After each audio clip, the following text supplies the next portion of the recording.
Hello, and welcome to Homestead National Monument of America's last presentation of our Winter Festival of Prairie Cultures. Now, our Winter Festival of Prairie Cultures remembers the immigration legacy of the Homestead Act. The Homestead Act went into effect in 1863, and it was an opportunity to earn 160 acres of land. But you didn't have to be an American citizen to qualify. You just had to declare your intention to become an American citizen. So people came from all over the world on the promise of the Homestead Act. For our final presentation, we're going to have Rebeca E. Bender.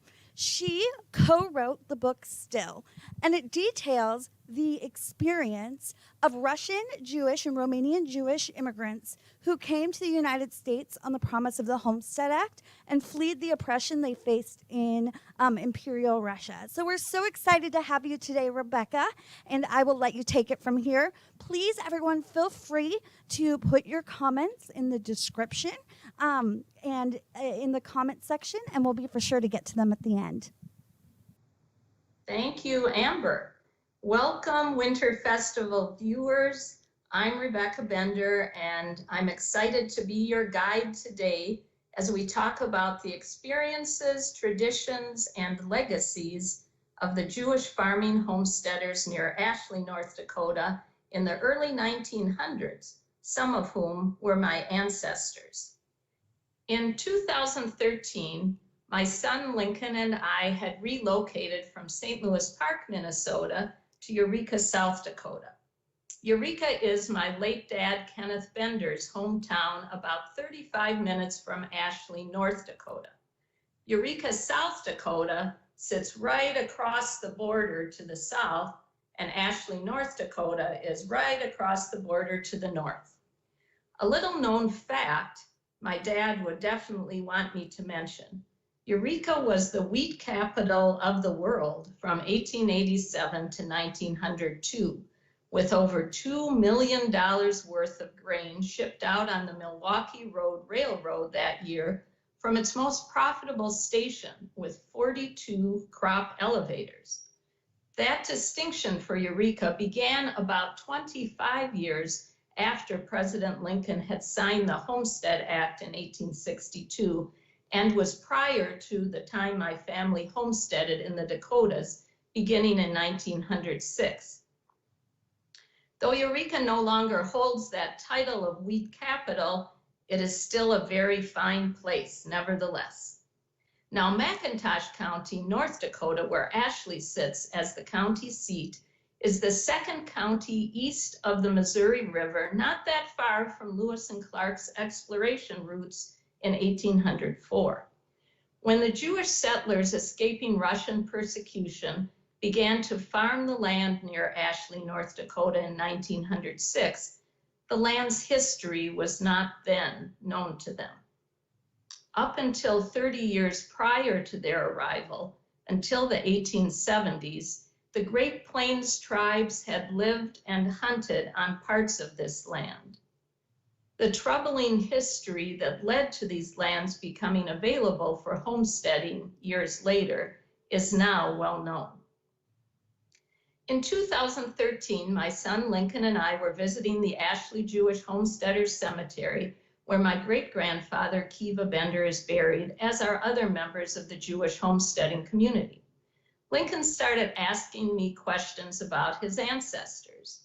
I realized that if he had questions, others who happened past this rural cemetery with monuments with Hebrew and English writing may also have questions. That sunny, windy summer day, I made a vow to myself to try to get the property on the National Historic Register. Menorah, no small task, as my background was not as an historian, but rather as a securities litigation attorney and a former violin performance major who in more recent years was a school teacher. I researched in person and online at the North Dakota Heritage Center in Bismarck, the NDSU Archives in Fargo, and the Upper Midwest Jewish Historical Society archives housed at the University of Minnesota, specifically the Dakota Project, compiled by the late Toba Geller of Fargo and curated by Kate Dietrich. I went through many a roll of microfiche from the Ashley and Wishick Tribunes and old copies of the Northwest Blade out of Eureka, and reviewed the records and writings of Father William Sherman, including his opus, hope you can see this, Prairie Mosaic. It's a book that's in print with a new introduction by NDSU Distinguished History Professor Tom Easern. And it's all about the different interwoven groups that made up North Dakota's history in the early years, including Jewish settlers. I also listened to the recordings of homesteaders by the late Al Thal, who traveled around the United States in the 60s and 70s with his little tape recorder. I talked with Arlo and Bonnie Melhoff, curators at the incredible Eureka Pioneer Museum of McPherson County. I had tea and kuchen with Leona New. I call her the history queen of Ashley, and probably others do too. I went through land records with County Recorder Carol Fye in Ashley, and I read Shirley Fisher Aaron's book, The Central Dakota Germans, that surprisingly referred to my grandfather, Joe Bender. I also heard memories about my family from too many Eurekans to mention, including Tony Schaefer, the Heilmans, Cal Newhart, and the Stablers. And I learned more about the Dakota Jews from the knowledgeable B. and Herschel Premack and Gail Pickus of the B'nai Isaac Synagogue in Aberdeen, South Dakota. Then I put all this information together with the information I learned from my dad's brother, Dr. David Bender, and my late ancestors' writings, and submitted the nomination for the Historic Register through the State Historical Society of North Dakota.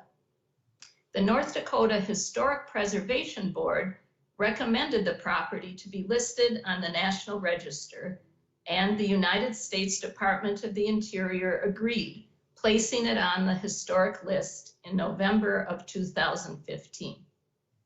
So that was part one of my research.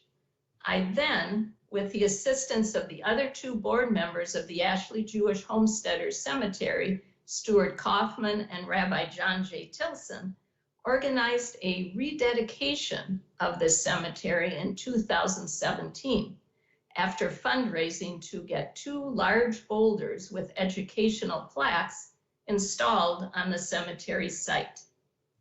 The plaques were funded by private donations from descendants of the homesteaders, as well as from people who had never even met a Jewish homesteader, and also a contribution from Jerry Klinger of the Jewish American Society of Historic Preservation.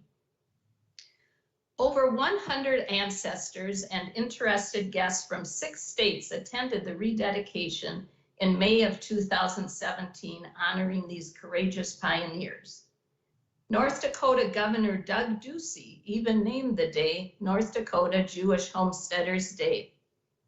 After our ceremony, including the ever-present prairie wind that blew down the music stands my sister Nancy and I were using for a violin flute duet, we all went to a 99-year-old converted barn down the road from the cemetery called the Hayloft, and we ate traditional Jewish foods. Some of the foods I had prepared, including buttermilk Lakshenkugel, a noodle pudding, and salmon salad with black olive, celery, pimento, and sweet pickles.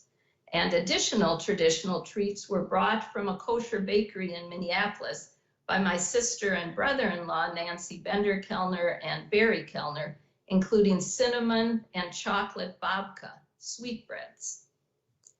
But even after that rededication and the placement on the National Register, I had a strong feeling that I should continue sharing the Jewish homesteader stories. So began phase 2 of my research, to write a book that described the lives of 5 generations over 150 years of the Bendersky, now known as the Bender family. The book covers the time period of 4 Russian czars and 19 American presidents on 3 continents. It's the story of a family that eventually boarded the Red Star Line out of Antwerp, Belgium, in steerage, the bottom of the ships, in 1906 to Ellis Island to escape the persecution they faced in Russia solely because they were Jews. My grandfather's two brothers had been murdered in Russian pogroms, massacres of Jews in 1905, at which time my great-grandfather Kiva said, "Enough." And the family began planning to come to America. I had a wonderful foundation from which to work for the book, as I had been the typist for my dad, Kenneth Bender, when he, in the last years of his life, wrote a book called From the Prairies to the Beaches, from his life growing up in Eureka, South Dakota, to the beaches of Normandy, France on D-Day +1, where he landed as captain of Rifle Company B, 38th Regiment, 2nd Infantry Division, leading 200 men onto the beach. Though he had graduated from the University of Minnesota Law School in 1939 and was practicing law in Rapid City, South Dakota, my dad quit his job to become McPherson County, South Dakota's first volunteer for World War II in November 1940, enlisting as a private in the Army.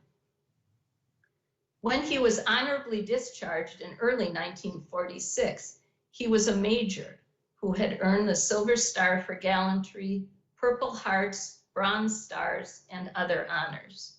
Despite this record, though, he always said he wasn't a hero, that his fellow soldiers who didn't make it back were the real heroes, and that he always just tried his best. I won't at this point get into his inspiring stories as the third generation of Benders in America, but they are in the book we ultimately co-wrote. So between my dad's book, the research I had already done for the historic nomination, and the additional research to fill in the missing pieces, this book, entitled Still, was born. Still is a story with universal themes about faith and tradition, perseverance and determination, patriotism, and just trying to live a good life despite challenges. Happily, Dr. Suzanne Kelly, editor of NDSU Press and the editorial board, made the decision to publish Still in 2019. And I'm very honored to say that Still has won the Gold Medal Midwest Book Award and the Independent Book Award First Place Prize as well.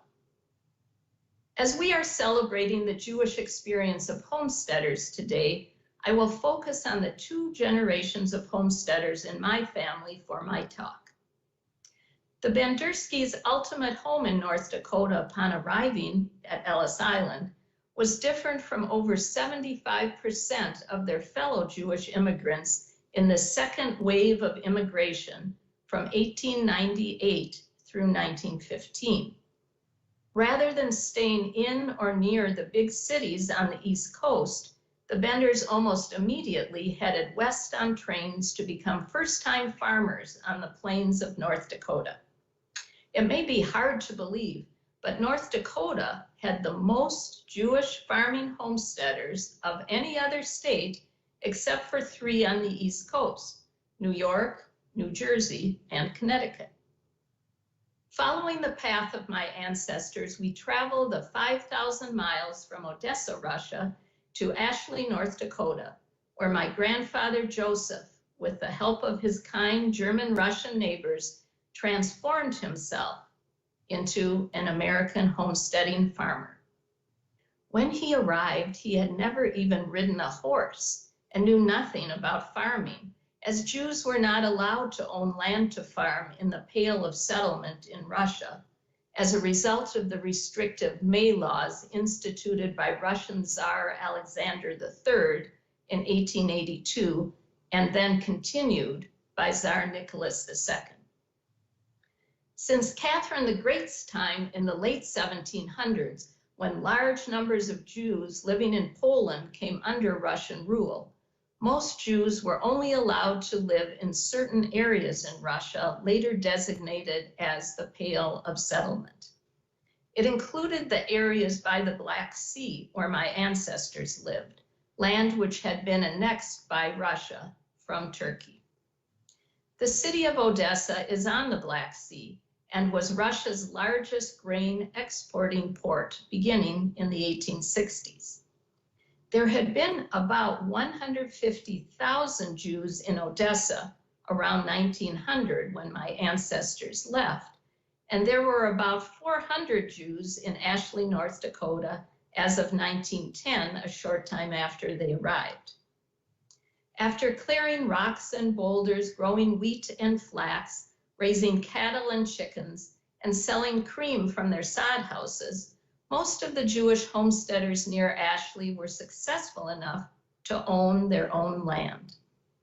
Many of the Jewish farmers near Ashley in the early 1900s, from working on and off their farms, also on threshing crews, road building crews, and the railroad, were successful enough to purchase their land outright after 2 or 3 years, prior to the 5-year waiting period under the Homestead Act.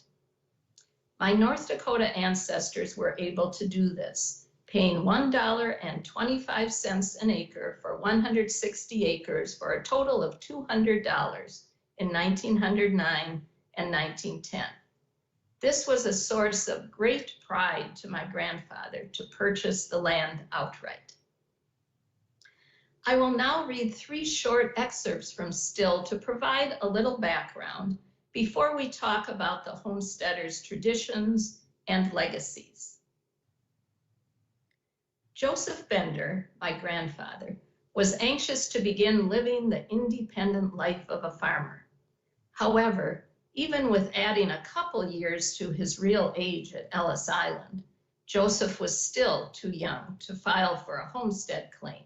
One needed to be 21. Joseph had never ridden a horse before and knew nothing about farming. He therefore hired himself out as a farmhand at the home of an Ashley German-Russian farmer so he could learn. He learned how to rotate crops, to handle a single blade plow with a team of horses, and to break in wild broncos. Joseph was a hard worker and a fast learner. He used the skills he acquired to help his family on their land. Soon, Joseph was even a consultant for other farmers new to the area. Then, on July 5th, 1907, the day Joseph turned 19 and pretended to turn 21, a little less than 1 year after arriving in America, he took his horse and headed for Bismarck, North Dakota, the closest land office for him to file his homestead application papers. The Ashley Jewish homesteaders arrived a little late to the party, over 20 years after McIntosh County was open for homesteading, and about 5 years after the Sioux Line Railroad had come to Ashley. By this time, the best land had already been claimed. Most of the Jewish homesteaders ended up with land in the hilly, stony sections of the county, and this is where Joseph's proposed plot was located. The welcoming German residents in the community referred to the Jewish homestead lands as Judenberg, translated the Jewish hills. Building a home on one's land within 6 months of filing for a claim was one of the requirements under the Homestead Act. Joseph started the next morning. Standing on his filed land for the first time, Joseph spun around in a full circle. The sky touched the ground, endless, with nothing in the way. The wind moved the prairie grasses like waves in a green sea. Joseph inhaled the sweet Dakota air, perfumed with the natural scent of coumarin. This is God's country, thought Joseph. And he said a prayer typically said to thank God for living to see a particular day or occasion, but he changed it slightly. In Hebrew, Baruch atah Adonai Eloheinu melech haolam, shehechianu v'kiyamanu v'higianu lamakom hazeh. Translated, "Blessed art thou, O Lord our God, King of the universe, who has sanctified us with his commandments and has allowed us to reach this place." Joseph was thankful for the safe place where his family now was and the limitless opportunities the place presented. Joseph then began the process of building his sod house with the help of his neighbors. The native western wheatgrass with densely packed intertwining roots to hold the soil together was ideal. Joseph borrowed a special plow with a curved steel blade and hooked it up to a horse to cut through the tough roots, which made a loud tearing sound. Joseph next used a spade to cut the strips into 3-foot lengths. A 16 by 20-foot sod house typically required around 3,000 sod bricks. Each freshly cut sod brick was placed root side up so it would continue to grow into the brick above and strengthen the walls. Joseph was like the sod he struggled to remove, ripped from its original home and hoping to continue to grow even stronger in another place. And here's a second excerpt showing the community feeling that existed between the Jewish homesteaders and their German-Russian neighbors. Far from the lights and cafes of Odessa, when the weather allowed, the homesteading women in North Dakota walked across the prairie to visit each other with their small children holding on to their long skirts. In early summer, they gathered rose petals together from the wild rose bushes and made rose amber jelly. Later in the summer, they picked choke cherries, poking the almost black fruit with their hairpins to remove the pits before boiling and making jam. When they canned jam and jelly together, it was a social activity as well as a way to provide a little variety for their families over the long winter months. The settlers also made their own fun and developed their own distractions from otherwise challenging lives. Lena Bender, one of Joseph's sisters, had become a proficient horsewoman who would ride to Ashley for mail and other errands. She soon started racing on horseback with the German girls in the area. On Saturday nights, after the Jewish Sabbath was over, Joseph Bender started his own tradition. He would take a big wagon, a hay rack filled with hay. He would pull it from one Jewish homestead to the next, and the single men and women would climb in. Heated rocks wrapped in gunny sacks under quilts kept everyone warm. They would sing and sometimes hold dances in barns. The single ladies would prepare cakes and sandwiches for the trip. In addition to socializing within the Jewish farming community, there was also communication and friendship between the Jewish farmers and their German from Russia farming neighbors. There was a sense that they were all in this together. When the harsh climate resulted in crop failures, they all suffered. When the rains and temperatures were favorable, they all triumphed. The Jewish women learned to make cheeses, winterize vegetables, and store eggs, skills they did not previously have from their welcoming non-Jewish neighbors. In the spring of 1912, Joseph was riding his horse from his land 9 miles northwest of Ashley into town. Matthias Kopp, a German-Russian farmer, owned 160 acres near Ashley. Joseph noticed that Mr. Kopp had not yet seeded his land, and it was getting late to plant wheat. He stopped at the Kopp's house and asked Mr. Kopp if anything was wrong. Mr. Kopp, with tears in his eyes, said his horses were sick. This would be the first year he wasn't able to plant. Joseph went from farm to farm that evening on horseback, explaining the situation to his neighbors. He told them of his plan. They would all meet at the Kopp farm the next morning. When Joseph arrived at the Kopp farm before dawn with his team of horses, plow, and seed, he was the only one there. His heart fell. Joseph closed his eyes to concentrate, thinking of the Bible quote from Leviticus, in Hebrew, V'ahavta l'reacha kamocha, translated, love your neighbor as yourself. Suddenly, he heard the rumble of horses' hooves and then more horses' hooves. Just as the sun started to rise, 30 Jewish homesteaders with 30 teams of horses and 30 plows had come to help their neighbor, Mr. Kopp. In one day, they plowed and seeded all of Mr. Kopp's 160 acres. Mr. Kopp came out and looked with disbelief. "Why did you do this for me?" he asked. Joseph responded, "What we did for you, you would have done for any of us." Another heartwarming story I learned, Israel Arbach, my great-great-uncle, owned a general store in Ashley, North Dakota, and regularly sold staples, flour, sugar, salt, etc., at cost to his customers. And if a farmer had faced a challenging year due to prairie fires, early frost, tornadoes, or blizzards, Israel would allow the farmer to purchase on credit until his crop came in. Well, unfortunately, the bank called Israel's loan.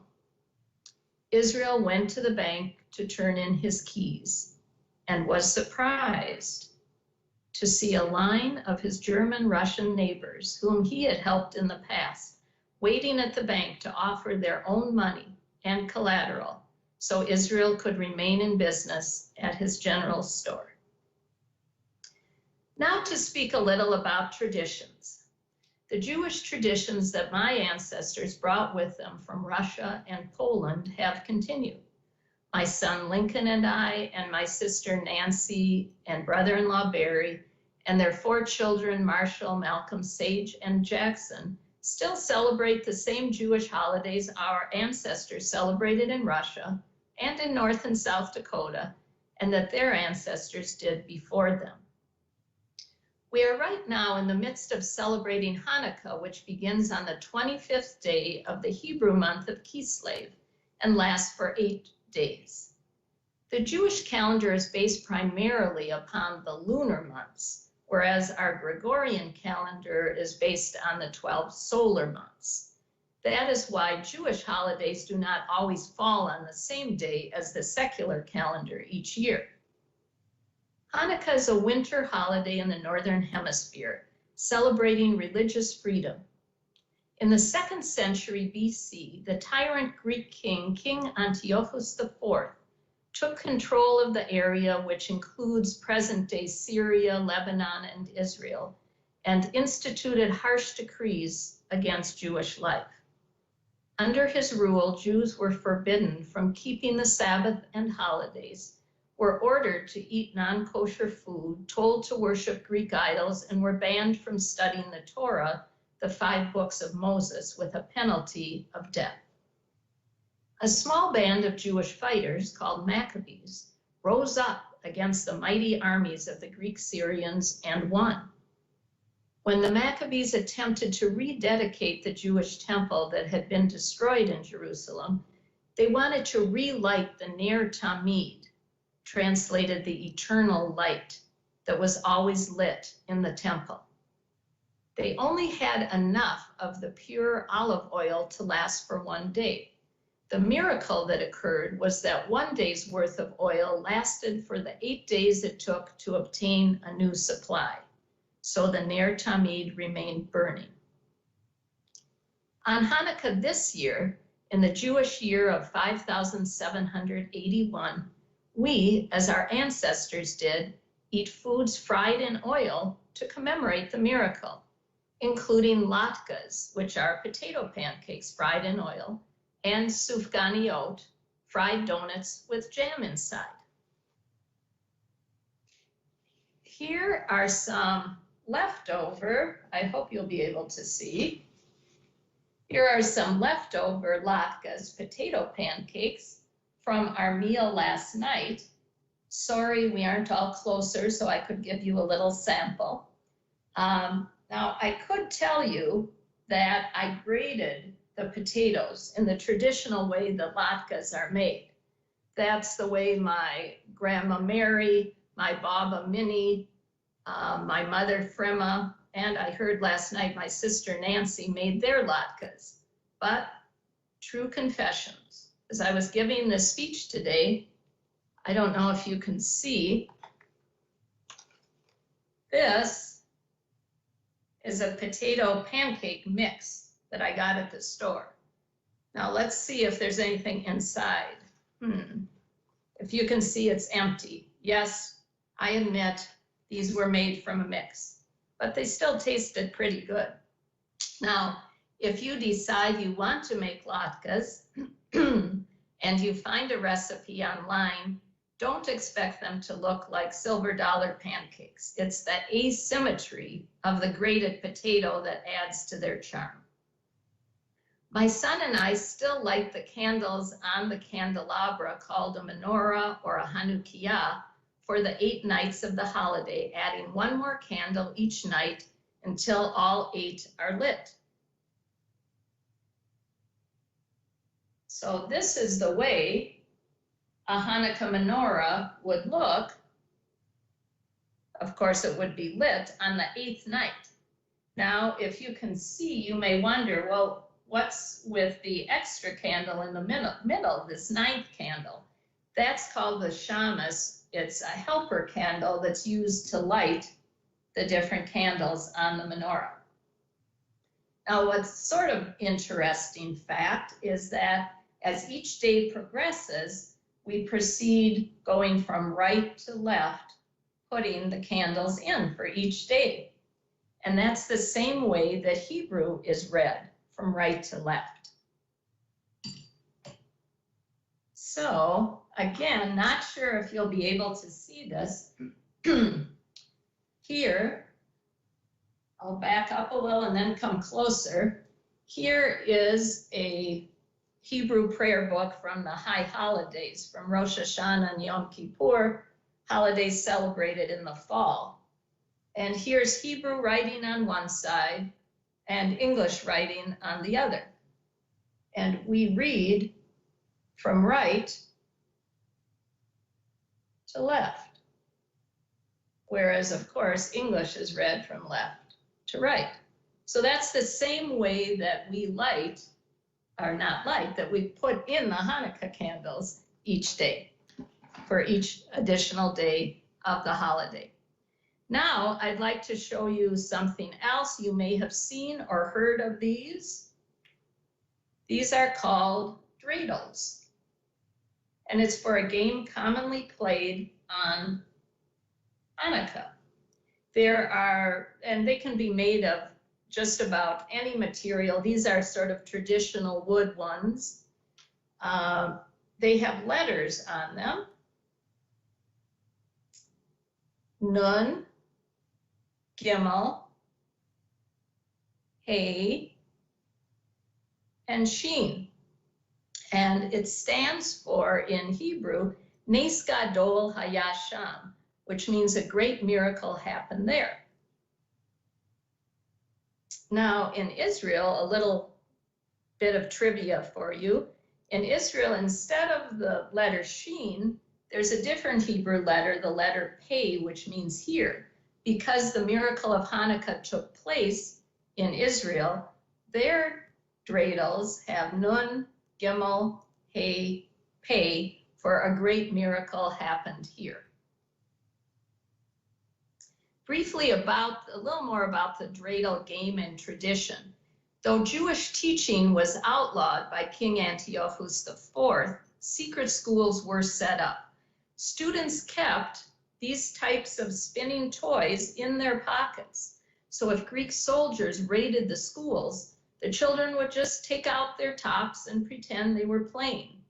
So this little dreidel became an instrument to allow learning to continue. It's a very powerful little object. And a little more about Hanukkah. I had heard reports, though I hadn't heard this from my family, but looking at other family histories of Jews in the Dakotas who did not have either money or access to purchase the menorahs, the candelabras to place their candles, that they made candle holders out of potatoes. My son and I decided to honor this specific Jewish Dakota custom tonight on the fourth night of Hanukkah with our potato menorah. So you'll see we have 5 candles. One is the user candle, and then one for each of the 4 nights. And I'm sure that they probably decorated them much better than I did. I have a Star of David here that I drew on the potato. Of course, in North Dakota in early years, flexibility was important in order to continue many of the Jewish traditions. Reading another excerpt from Still.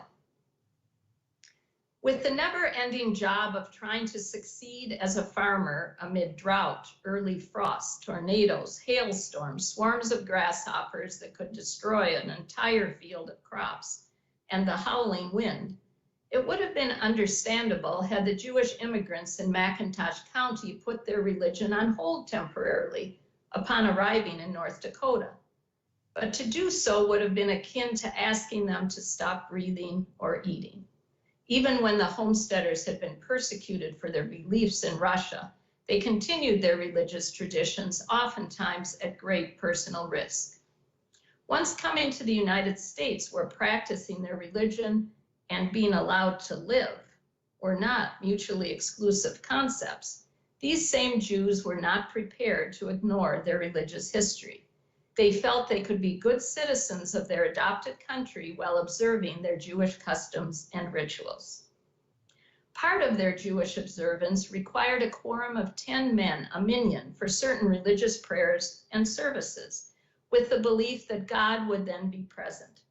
Once a family member died, the children honored the memory of the deceased by reciting a prayer called the Mourner's Kaddish for 11 months, and then again on the annual anniversary of the person's death. This is considered a good deed, in Hebrew a mitzvah, to say this prayer for one's late parents. The requirement of 10 to say the mourner's prayer makes those saying the prayer thankful to the others who make the good deed possible. On the North Dakota prairie, this feeling of appreciation was amplified due to the distances some fellow Jews had to travel to make the quorum.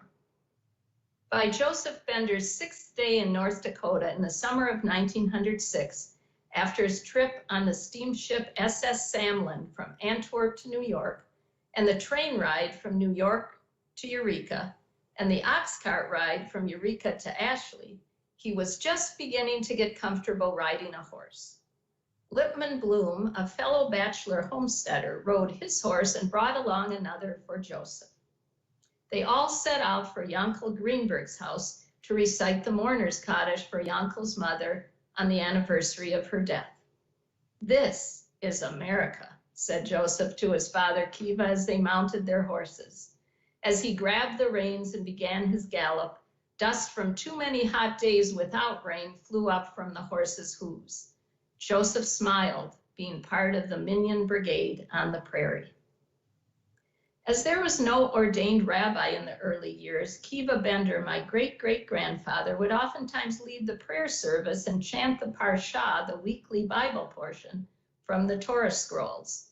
The verses from the Bible, the 5 books of Moses, were written on animal hide parchment with ink made from gallnuts. This is still how traditional Torahs are made today. In Ashley, North Dakota, before having a synagogue, the Torah was read in the Bender barn, with hay covering the floor. At this time, when they had no rabbi and no synagogue building, when Kiva Bender had only been in the U.S. for a little over a year, speaking no English when he arrived, Kiva still registered the Ashley Jewish Congregation in the American Jewish Yearbook published in Philadelphia. Kiva was certain that more people would come to join the Ashley farmers with the recognition in this national yearbook. However, as my grandpa Joe stated later in an interview, they were a different kind of people who came to the Dakotas. They came not only to make a living, but to be independent, self-made people. That was really their aim. And this life was not for everyone. The residents of the Ashley Jewish homesteading settlement also celebrated major Jewish holidays with each other, including the Jewish high holidays Rosh Hashanah, Yom Kippur, and Passover. For these major holidays, the families would initially travel to several homes in or near Ashley, and later on they congregated together in Bismarck or Aberdeen, South Dakota. The Jewish young adults enjoyed having a full house of visitors, even if they had to either sleep in the barn or in a bed with 8 people. When they had the opportunity, the Ashley Jewish community gathered to talk, sing songs, play chess, and drink hot tea, sweetened with lump sugar or varenia, jam. One homesteading family, the Rappaports, had purchased a phonograph, and homesteaders visited them to listen to operas, great violinists, and Jewish cantorial and other music. Joe's sister Lena married Joseph Miller on the Bender farm near Ashley in 1909. The wedding took place both in the Bender barn and out on the prairie. Fresh green grass was strewn inside the barn, and boards were propped up for tables and covered with fresh tablecloths. Cookies and cakes were baked in great quantity by relatives and friends. Kiva Bender, the bride's father, had bought grapes and made several huge barrels of wine, far more than he expected to need. Prior to moving to the big city of Odessa, Russia, to work as a grain merchant, Kiva had learned to make wine from his future Machatunim, that's Yiddish for in-laws and family by marriage, in a little shtetl village named Zebra Cove, where Kiva had met his wife Rebeca, my great-grandmother. The town was founded by Germans in Russia. They called the town Hoffnungstal, Valley of Hope. Now back to the wedding of Lena and Joseph Miller and Ashley.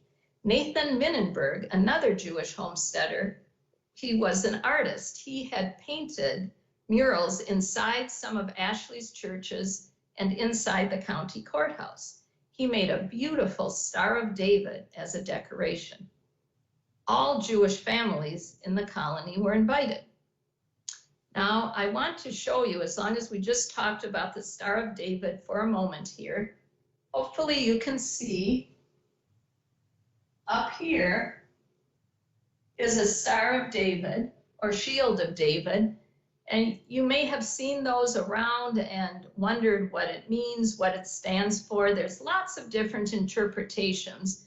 When there's lots of different interpretations, you can pick the one you like. And the one I like is that the top triangle of these equilateral interlocking triangles points up to God, and the bottom triangle points to the real world, and that they are connected, as we Jews believe that in all interactions in which we engage in the real world, we are to follow God's teachings and laws and try to engage in tikkun olam, which translated means repair of the world. But now let's get back to the wedding. Lena and Joseph Miller in 1909.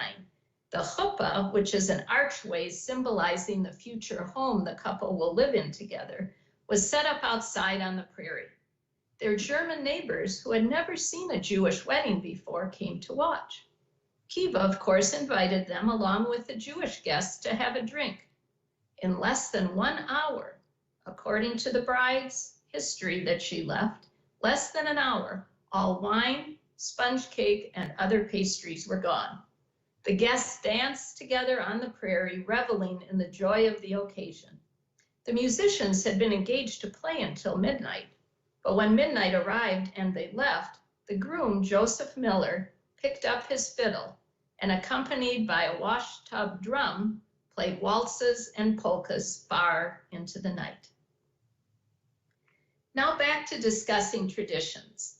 My son and I and our family still enjoy the same foods our Jewish ancestors ate in Russia and in the Dakotas. Though I have to say, as an adult, on my first trip to New York City, I went into a Russian restaurant just to see what Russian food was like. And lo and behold, I thought I was in a Jewish deli. As most of the foods I had grown up thinking were traditional Jewish dishes, cheese blintzes, cheese and onion pierogies, meat kreplach, borscht, pumpernickel dark bread, prakas stuffed cabbage leaves, mamaliga, like cornmeal polenta, ruglach, sweet cinnamon pastry, they were all listed as Russian specialties. So I think there must be a fine line between at least some Russian and Jewish traditional cooking, and apparently also between some Jewish and German dishes as well. Several years ago, we went to a traditional German dinner at the Wild Rose Cafe in Ashley with our good friends Minnie and David Peets. When I saw what halupsi was, I said to Minnie, "Oh my gosh, Minnie, Germans from Russia halupsi cabbage rolls are the same as Jewish prakas."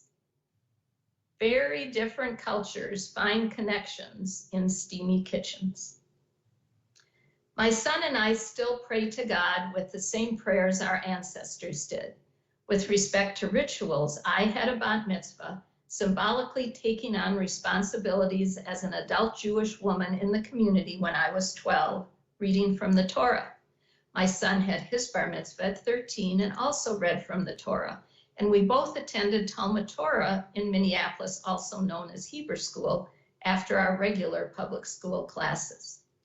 My son took his education and studying to another level. Through his studying with the aid of a wonderful rabbi in Minnesota, Rabbi Mayor Smith, my son ultimately became the United States National Bible Champion in 2015. There's more about that in the book still. But I'd like to end my speech by talking about these pioneers' legacies. I believe that there are at least 7 legacies that they have left. First, their belief that almost no challenge is too much with faith in God and hard work. When I have faced a challenging situation in my life, I have thought of my ancestors clearing rocks, stones, and boulders from their land and successfully growing a crop on the stony land. Well, in light of all of this, my challenges have always seemed much smaller by comparison, as I recognize God being with me and a family legacy of overcoming difficult obstacles. The second legacy is to appreciate the freedoms in America, which is why I have a flag, I hope you can see, bordering my little frame here. Once you've seen immediate family members die just for practicing the religion they do, as my grandfather did in Russia, one can only imagine the feeling of freedom once he arrived in America. Whenever someone would ask my grandfather, "Joe, do you miss your homeland, Russia?" he would always answer the same. "How could I miss a country that treats its citizens so badly? I love America. America is my homeland."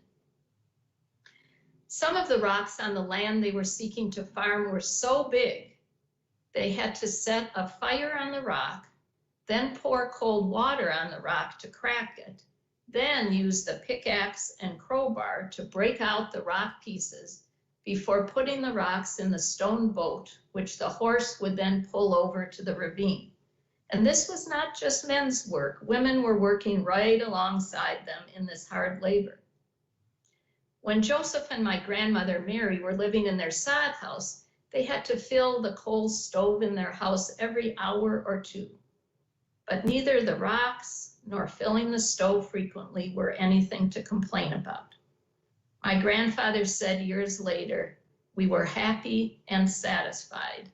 We were free in America." The third legacy is to follow the biblical teachings of loving your neighbor as yourself. My grandpa Joe said it simply yet powerfully with his Russian accent. When you meet Johnny on the street, just remember that you are no better than Johnny. And that's the bottom line, isn't it? If we all treat each other with respect, good things flow naturally from this basic tenet. We're more similar than we are different. In one of my book talks recently at a church in Richfield, Minnesota, at a meeting of a chapter of the Germans from Russia Society, I had mentioned the stories about my great-great-uncle Israel Arbach almost losing his general store in Ashley because of his generosity in dealing with customers, and how these same customers helped him save his store, and the story of my grandparents, Joe and Mary Bender in Eureka, South Dakota, who after leaving the farm in Ashley owned and operated Bender's Farmers Cash Store in Eureka for over 30 years. They frequently offered clothing at near cost to customers down on their luck at their general store. I also told the story of my great-great-aunt Sarah Arbach, who being fluent in English, Russian, German, and Yiddish, served as a go-between for the American doctor when the non-Jewish German women near Ashley were ready to give birth. Farmers would come to the Arbach's house at all hours of the night and knock, so Sarah would go with the farmer to get the doctor and stay to translate until the baby was born. A number of German mothers in the region were so thankful. There were some little German girls in Ashley in the early 1900s whose first or middle names were Sarah, named after my aunt.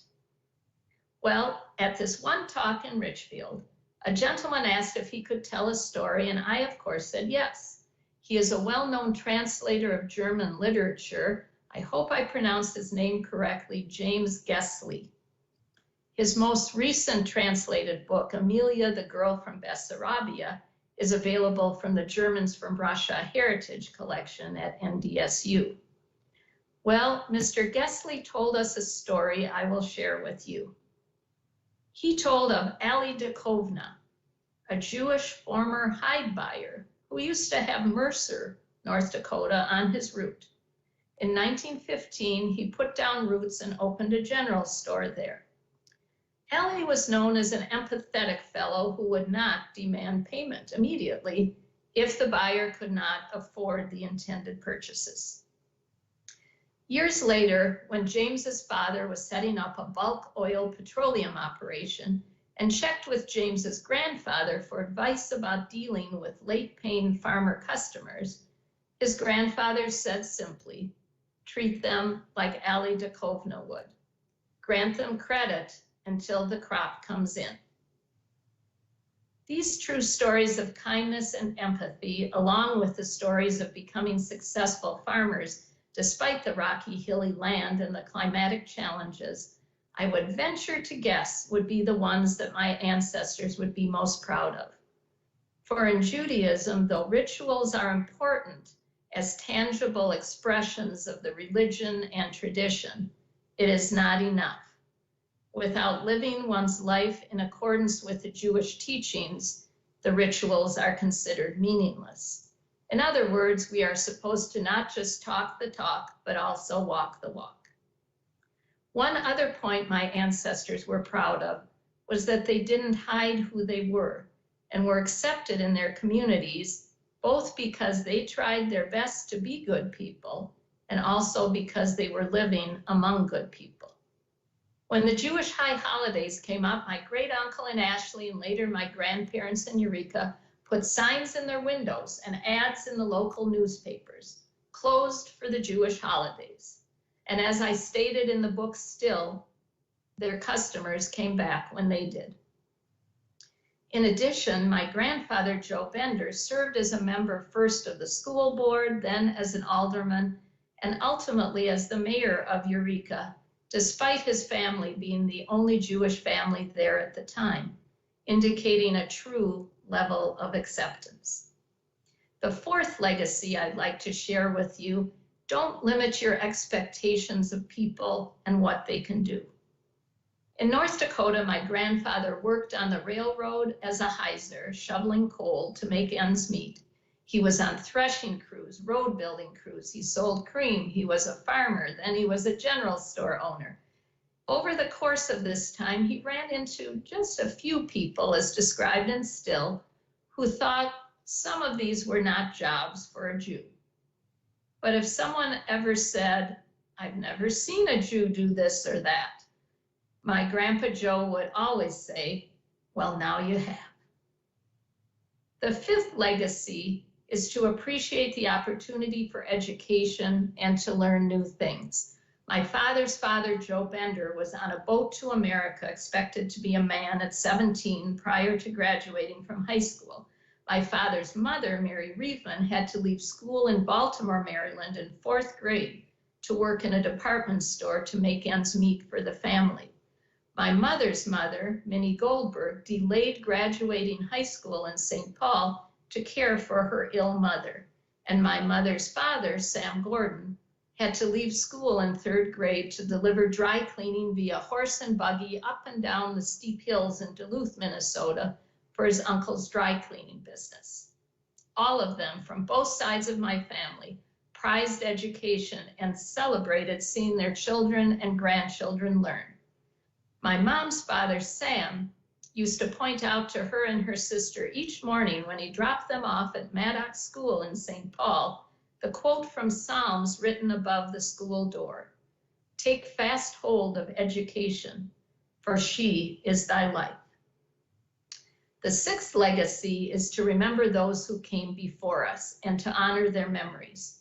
As our family wouldn't be where we are now had our ancestors not taken the leap to crawl to the bottom of those ships to get to America, my father and my grandfather frequently expressed how thankful they were that Kiva Bender got the family out of Russia.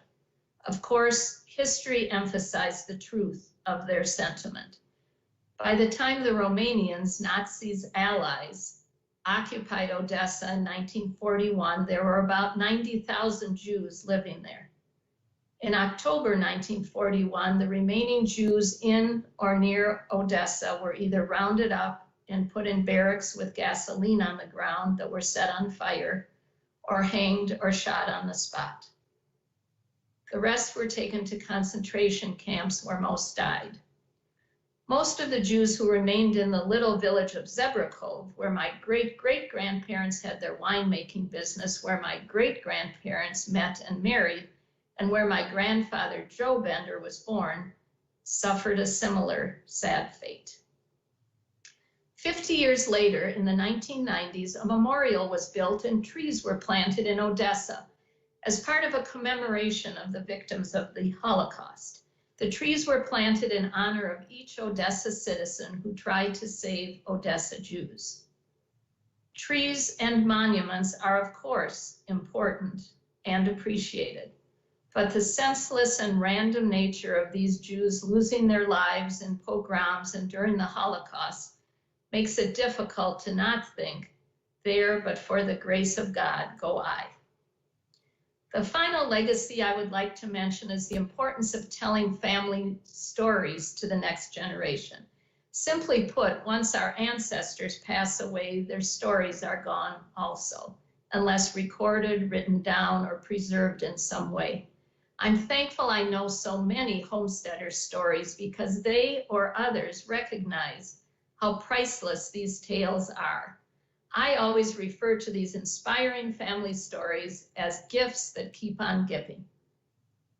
I focus today generally on the 2 homesteading generations. If you are interested in finding out more about either the Russia years or more detail about the homesteading years, or the ways in which the early generations affected the next 3 generations, here is my plug for Still, published by North Dakota State University Press.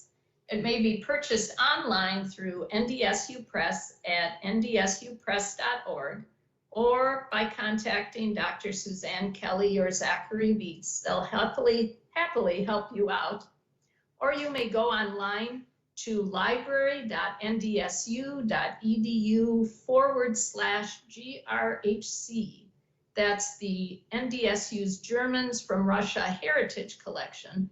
Director Michael Miller stands ever ready to sell you this or any other books, or from Amazon.com or ordered through any local bookstore. I hope I've given you a little more understanding about the Jewish homesteader experience in the early 1900s in North Dakota, and the reason why we, as descendants, no matter what our present occupations, feel we all have a little homesteader in us. And it's a good feeling. Thank you for listening. Thanks to Amber and our tech crew, the Homestead National Monument in Beatrice, Nebraska, and Humanities Nebraska, to all of those of you who contributed to my knowledge with your stories, and those who have supported me with your encouragement. And a special shout out to the Eureka, South Dakota Healthcare Center Book Club, to Wanda Junt, the leader of the club, which now has moved to Facebook during COVID, and specifically to residents Selma Lapp and Della Carey, who I hear had perfect attendance for the book club during the readings at the Healthcare Center from Still, My Dad's and My Book. Now, one attempt here. Right. Oh, I'm just trying to get one thing up here, Amber. I hope we'll be able to hear this. This happens to be a little excerpt from Fiddler on the Roof, which some of you are familiar with. And it's about a Jewish family appreciating the blessings of life, though living through challenges in a Russian shtetl, not unlike Zebrakov, where my ancestors lived. So prior to learning from Amber, if we have any questions, I will say shalom to those leaving us now, which in Hebrew means hello, goodbye, and peace.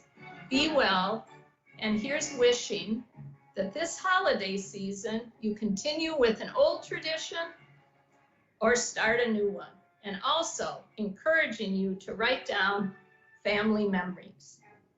Okay, Amber, back to you.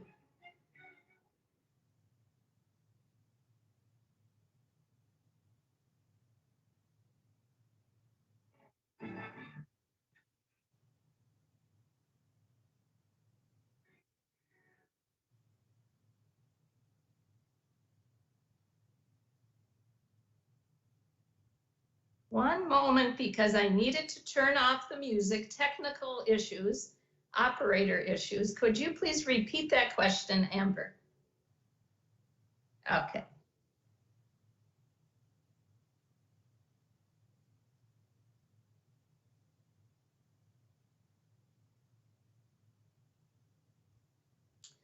Well, cousin Jerry in Toronto, you know how to get to your cousin.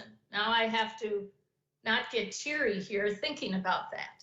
But I had initially one reason for writing the book along with my dad's writings, and that was to preserve these inspiring stories that had inspired me over the years. As I got into the research and read more family histories, I just started feeling that I also wanted people to know, Jews and non-Jews, about the similarities that exist between people of faith. And one point that was always important to Grandpa Joe was for people to know that the Jews around Ashley had been good farmers. That was very important to him. And I found there had been some writings that had sort of stereotypical information about Jewish people. They couldn't farm, they didn't do manual labor, etc. So that, I think, sort of combines both aspects of your question, in that that was another reason for my wanting to write this book. And I think that is probably what would make him in heaven happiest to hear.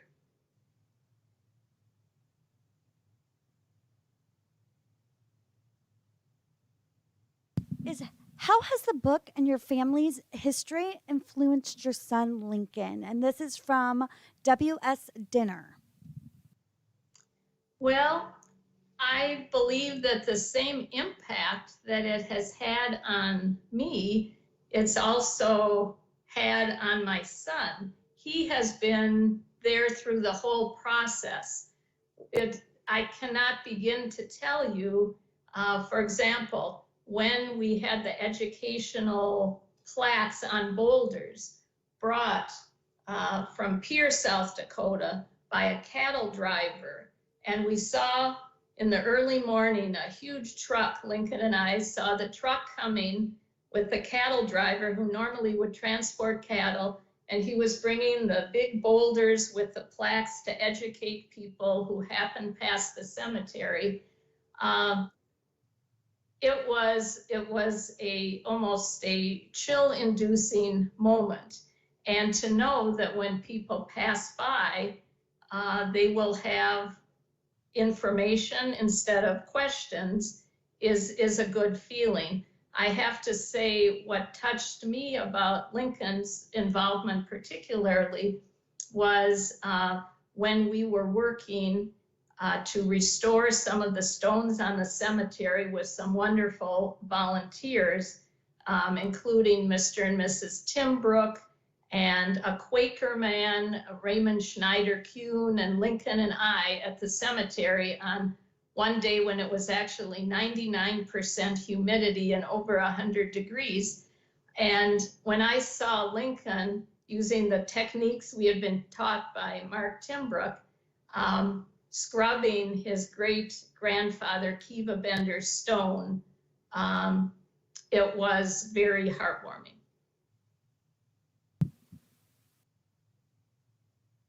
Thank you so much, Rebecca, for that wonderful presentation and sharing the history of Jewish homesteaders in Ashley and your personal history. And thank you all so much for joining us today at Homestead National Monument of America's Winter Festival of Prairie Cultures presentation series. Now, our Winter Festival displays will remain up in our buildings until January 3rd, and you can also see them on our website. Thank you so much, and have a wonderful day. Thank you.